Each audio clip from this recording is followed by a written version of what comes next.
What's going on YouTube? Welcome to another video. We are once again in my garage, and today I wanted to discuss my exhaust setup on my 3.6 liter Pentistar engine that's in my 2020 JL Rubicon Unlimited. I want to discuss the goals I had when doing the setup and which parts I went with to accomplish those goals. But before I get to that, let me play some clips, some sound clips of me doing donuts. We just went this last weekend to find some snow, and in those videos you will be able to hear the Jeep under higher RPMs and about a foot of snow, doing some donuts. And then I'm also gonna play a clip of the cold start for you, and then I'm gonna let you hear how the Jeep idles when it's warmed up. And then we're gonna go ahead and talk about what the goals were for that setup and which parts I went with to accomplish it.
Give it a little bit of beans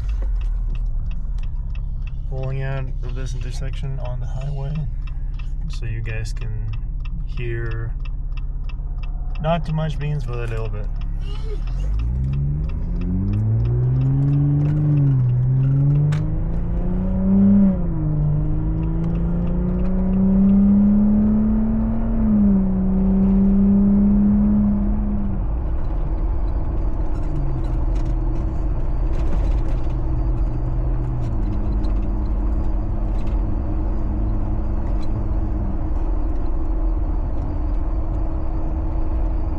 You can not hear anything.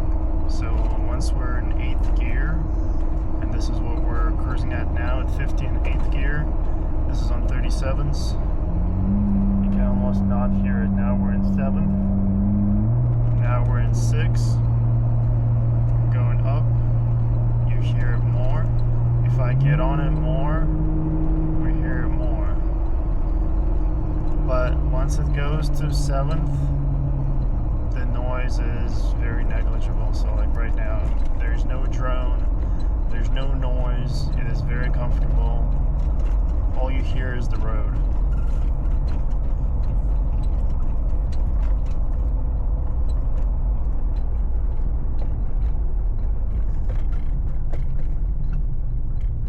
And here again, I'm gonna get on it a little bit, not too much.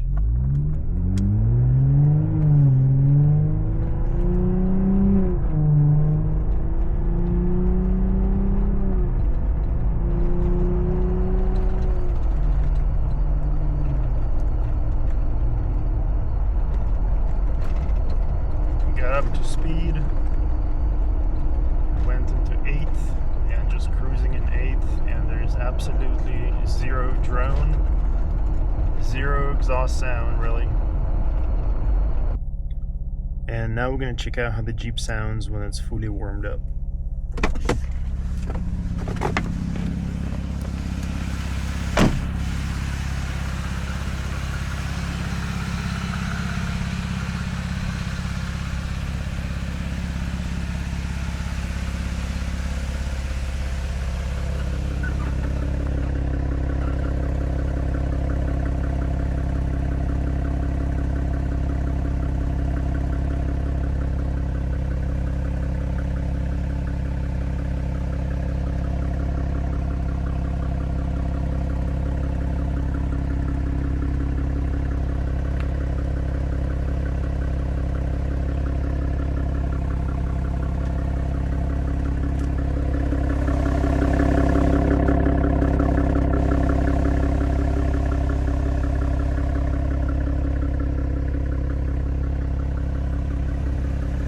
Alright guys, this is the next day and we're now in my office, and I just wanted to go over and kind of cover the goals I had when I went with the exhaust that I went with.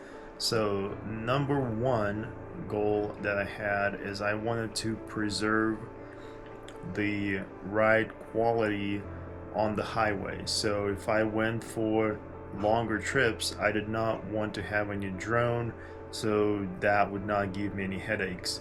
So that was pretty important. And as you guys seen from the drive along video that we did, there's pretty much no drone once you get off the gas and you're just cruising down the highway. There's zero drone, it's pretty much stock. But then once you step on it, you get that growl. Now the second goal that I wanted to accomplish was to get it as close to a V8 as possible. Now that is almost impossible to do in a V6, right? But I think that this setup gets as close as you can possibly get to a V8. Now there's a couple of things about the parts that I chose that helped me hit those goals. Number one, the roll tips on the muffler. Number two is we kept the muffler out the back and we removed the resonator in the mid-pipe. So by doing that, we increased the sound that goes through the mid-pipe, and because we kept the resonator on the muffler,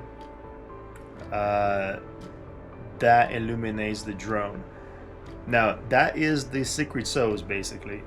The parts that you go with may impact how much and how loud it's going to be and how much drone you get, but I imagine as long as you have a muffler from a manufacturer that has some sort of anti-drone technology built into it, you should not have drone on the highway.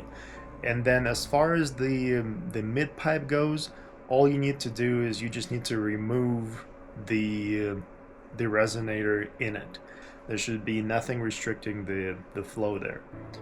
And then the roll tips on the muffler, they don't matter as much. They matter to an extent.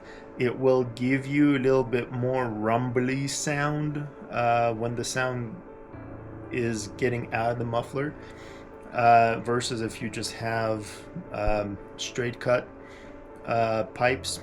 If they're rolled, if the tips are rolled, it's gonna give a little bit better, a little bit more V8 like sound, and that's what I have. So if you like that sound, if you like how the exhaust looks, I definitely recommend the Borla Attack muffler. That's what I have, and I will leave the links and part numbers in the description. And then for my mid pipe, I went with the AFE pipe that doesn't have any restrictions, no resonators. There are some cheaper options out there as well, which I think will work just the same, maybe even better. I don't know. But all it is just a pipe, right? So I imagine they will be exactly the same. Um, it's worth mentioning that I also have the AFE intake, and I'll leave the link to the one I have. I don't remember off the top of my head which one it is, but it's their heavy duty intake that filters out more stuff, because I live in a sandy area, and I need that. Now I will say the intake, I feel like, didn't make any difference in this setup whatsoever. It didn't give me any sound improvement. I cannot hear the intake when I get on the gas almost at all. Like I can't tell any difference. But I will list it just because, for full disclosure, that is basically my setup. So aftermarket intake, aftermarket muffler, and aftermarket mid-pipe, and all the links going to be in the descriptions. If it is an affiliate link, it will say so in the description, so check it out. But that's basically my setup. If this helped you guys, make sure to like, subscribe, share, leave a comment. If you have any questions, let me know, and I appreciate you guys. Take care.